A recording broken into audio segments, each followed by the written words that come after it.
So my dear friends and my dear students, so here we have to begin with unit number 2, and the unit number 2 is the schoolboy. The schoolboy is a poem which has been written by William Blake.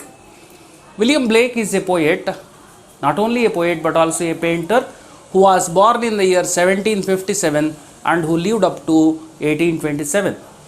So we should know that this man, who is not only a poet but also a painter, including an engraver. He who was born for a hosier means a person who sells the woolen cloths. He was sent to the Royal Academy and there he had practiced that engraving skill. So in this particular poem we are going to see that William Blake is not against the formal schooling. He is against the way the education was implemented on the child or children. The poem's heading is the schoolboy, and in this poem we will see that what type or what kinds of memories do we have when we were going to the school. In the same way, the concept of school, what will it provide to the child, in this poem can be seen. Nature is the best teacher. We have heard and we have found it, but in this poem the poet actually concentrates on the experience of the boy, and he narrates there the experience of this boy and his going towards the British school. The boy loves to rise on a summer morning because he will have the sweet company, and the sweet company which includes here can be seen in the first stanza.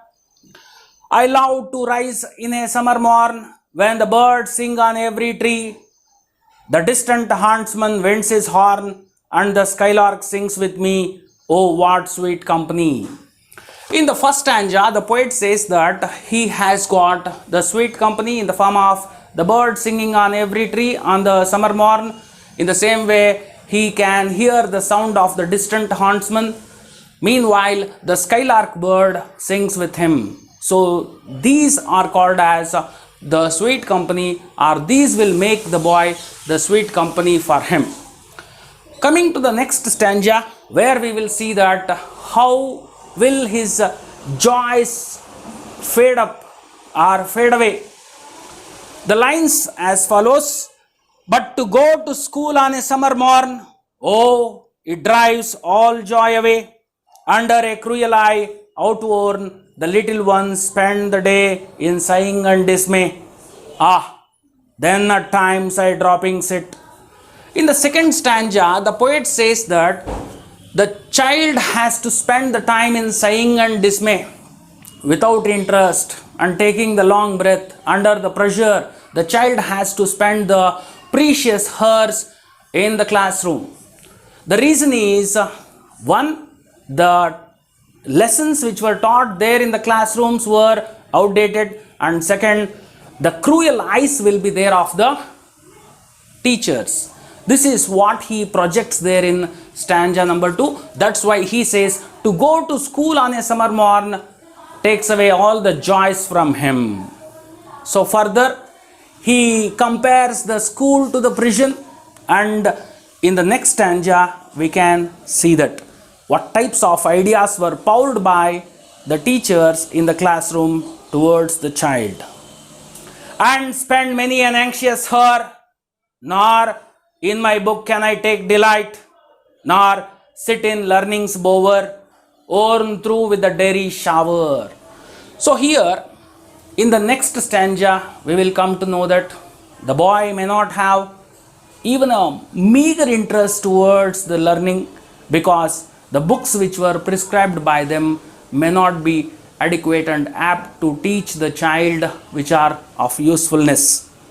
Nor in my book can I take delight. The books may not create a kind of happiness for the child, nor sit in the learning's bower.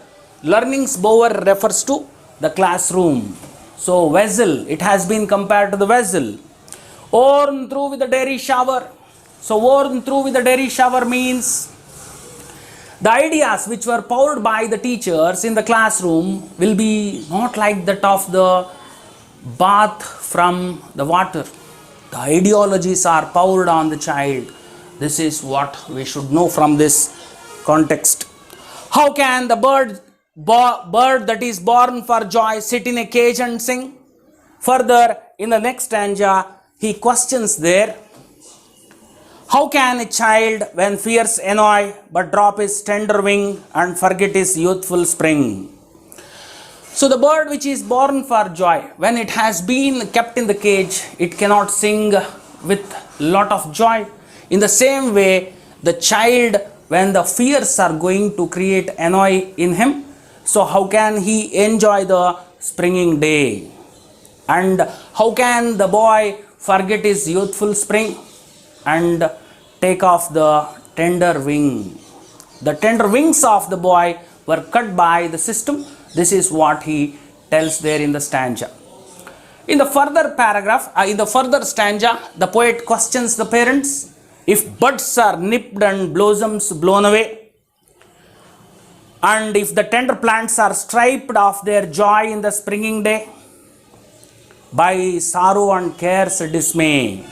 So he questions there, you parents have been done such things which are just extinguish of the life of the flowers at the budding stage. If this has been done, the sorrow will be the remaining thing and care's dismay can be the remaining thing during the springing day. This is what he announces there. O father and mother, if buds are nipped and blossoms blown away, and if the tender plants are stripped of their joy in the springing day, by sorrow and care's dismay. So, buds means the youth or young child who has to learn in the school, and their life and their intentions were crushed just when they were too young enough. In these stanzas, we have seen that the boy actually says that he can enjoy in the sweet company, that too in nature, he can have a lot of joy.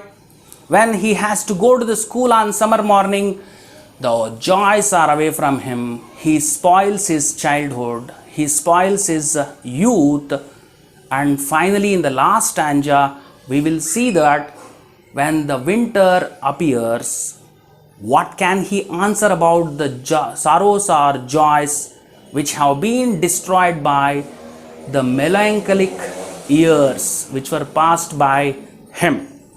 How shall the summer arise in joy? Summer refers to the childhood and spring refers to the youth. In the same way, now in the last stanza, we will see the winter. When that winter approaches him, what can he answer about the earlier seasons which were spent by him? Because the earlier seasons were spent by him just in and within the four walls, and this is what he narrates there in the last stanza. How shall the summer arise in joy, or the summer's fruit appear? Even the fruits of summer season may not be tasted by the child. That's why he cannot even explain what may be the fruit of the summer. Or how shall we gather what griefs destroy? The griefs which were there in the life of the child during the summer and spring season have oozed out the joys of him. That's why the child says, how shall we gather what griefs destroy? The griefs refers to the sorrowful conditions for the child during the summer and spring season, and they have destroyed most of the pleasant and joyful situations. That's why in the last line, the poet says here, or bless the mellowing year. So bless the mellowing year in the sense, all the years which were spent by the child are in sorrowful way. That's why when the blasts of winter appear, means when old age approaches, the child couldn't tell the fruits of either the summer nor the spring season. So in one sentence we can say that the poet here opposes not the formal education system, but he opposes there and condemns there the way the formal education was given to the child. The Schoolboy is a poem where we also can see that most of the children will spend their school days in a happier way, but the people must know that without getting damage to the summer days, the parents and teachers have to see that this may not become burden and laborious on the child and the child's growth. So the Schoolboy is a poem which is written by William Blake, and here we can note that the experience of the boy was in detail described.